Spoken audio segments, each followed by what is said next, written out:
یہ وہ حصہ ہے جسے عورت کی شرمگاہ کہتے ہیں، رحم کہتے ہیں، اور اللہ تعالیٰ اسی سے بچے پیدا کرتا ہے، اور یہ وہ کھیتی کے نتیجے میں اللہ تعالیٰ نے قرآن کریم میں اس کو بیان کیا ہے۔ فيجوز الإنسان أن يستمتع تو یہاں ایک انسان کے لیے یہ اس سے لذت حاصل کرنا، بزوجته اس کی بیوی سے حال الجماع جماع کرتے وقت في الفرج اس کے اگلی شرمگاہ میں، من قبول يعني سواء أتى من جهة الأمام یہاں شیخ محمد بن صالح العثیمین کہہ رہے ہیں کہ اگر وہ آتا ہے اپنی بیوی کے پاس لذت کرنے کے لیے یا اس سے ہم بستری کرنے کے لیے سامنے سے أو من جهة الخلف اور پیچھے سے، أو أتاها وهي قائمة ایک عورت اگر اس کا شوہر اس کے ساتھ مباشرت کرتا ہے اور بیوی کھڑی ہوئی ہے، أو مضطجعة اور اگر کروٹ سے لیٹی ہوئی ہے،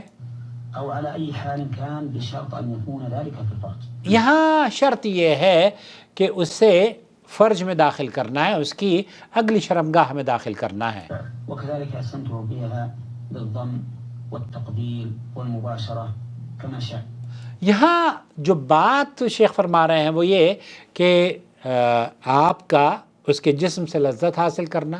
اس کو بوسہ دینا، اس کے جسم پر ہاتھ پھیرنا، یا اپنے ہونٹوں سے اس کے جسم، شیخ بن باز سے پوچھا گیا کہ کوئی حرج نہیں ہے اگر عورت کی اس کے سینے سے لذت حاصل کرنے کے لیے اس کا شوہر اس کے سینے سے کھیلتا ہے یا اسے اپنے ہونٹوں میں لے کر اسے تیار کرتا ہے، تو کوئی حرج کی بات نہیں ہے۔ ليس في ذلك حصر إلا أنه يحرم عليه یہاں ممانعت کوئی ایسی نہیں ہے، بلکہ کس چیز کی ممانعت ہے؟ أن يطأها في حال الحيض یہاں اس کو ممانعت اس بات کی ہے کہ وہ حالت حیض میں اس کے شرمگاہ کے قریب نہ جائے، أو أن يطأها في الدبر مطلقا. یہاں اس کے دبر میں بھی دخول نہ کرے۔ وعلى هذا اور اس کے بعد وعلى هذا، العامة بس یہاں عام طور پر نقول إذا استمتع الرجل یہاں ہم یہ کہیں گے اگر ایک آدمی یا ایک عورت بالتقام ثدي امرأته اگر اس کی اپنی بیوی کے سینے سے لطف اندوز ہوتا ہے، یا عورت اپنے سینے سے لطف اندوز ہونا چاہتی ہے کہ آپ کسی طریقے سے اس کے سینے سے کھیلیں یا اس کے سینے سے پیار کریں، فلا حرج عليه في ذلك فلا حرج فی ذلک، تو پھر شیخ عثیمین یہ کہتے ہیں کہ پھر اس میں کوئی حرج اور مضائقہ نہیں معلوم ہوتا، ولا تحرم عليه به اور اس سے کوئی حرمت کا بھی حکم نہیں لگایا جائے گا، حتى ولو رضع منها حتیٰ ولو رضع منها، حتیٰ کہ اگر اس کے منہ میں دودھ بھی چلا گیا ہو تو فإنها لا تحرم عليه پھر اس حرام نہیں ہے، یہ حرام نہیں ہے۔ قول جمهور أهل العلم لأنه من شرط الرضاع المحرم جو حرام ہے أن يكون قبل الفطام، وأما إذا كان بعد وہاں جو دودھ کے حوالے سے بات کی جاتی ہے نا، تو وہ 2 سال کے اندر اگر بچے کو دودھ پلاتی ہے تب تو اس کے پر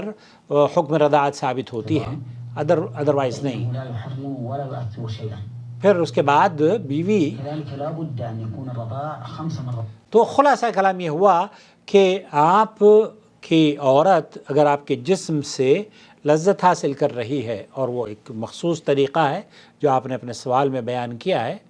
تو اس سے نہ تو بچے پیدا ہو رہے ہیں اور نہ ہی وہ کسی طرح کا دخول کر رہی ہیں۔ اب یہ اگر آپ مناسب نہیں سمجھتے ہوں تو ان کو منع کر دیں، اور اگر وہ کرنا چاہتی ہیں تو حرمت کی کوئی دلیل نہیں ہے، حرمت کی کوئی دلیل نہیں، اور یہ فعل بقول آپ کے کہ دخول بھی نہیں ہوتا اور وہ صرف لذت حاصل کرتی ہے آپ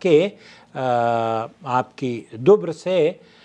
تو ایک مرد جس طریقے سے عورت کے جسم سے لذت حاصل کر سکتا ہے، اسی طریقے سے عورت بھی مرد کے پورے جسم سے کہیں سے بھی وہ چاہے لذت حاصل کر سکتی ہے۔ امید وضاحت ہو گئی ہوگی۔ معذرت کے ساتھ اگر آپ اس طرح کے سوالات بھیجتے ہیں اور یہ سمجھتے ہیں کہ عاقل صاحب جواب دے دیں گے، تو میں کوشش یہ کرتا ہوں کہ آپ کے سوالوں کے جوابات ان ادبی یا جو حدود اور رقبہ اسلام نے قائم کیا ہے اس کو کراس نہ کیا جائے۔ السلام علیکم ورحمۃ اللہ وبرکاتہ۔ وما أرسلنا من قبلك إلا رجالا نوحي إليهم فاسألوا أهل الذكر إن كنتم لا تعلمون بالبينات والزبر وأنزلنا إليك الذكر لتبين للناس ما نزل إليهم ولعلهم يتفكرون۔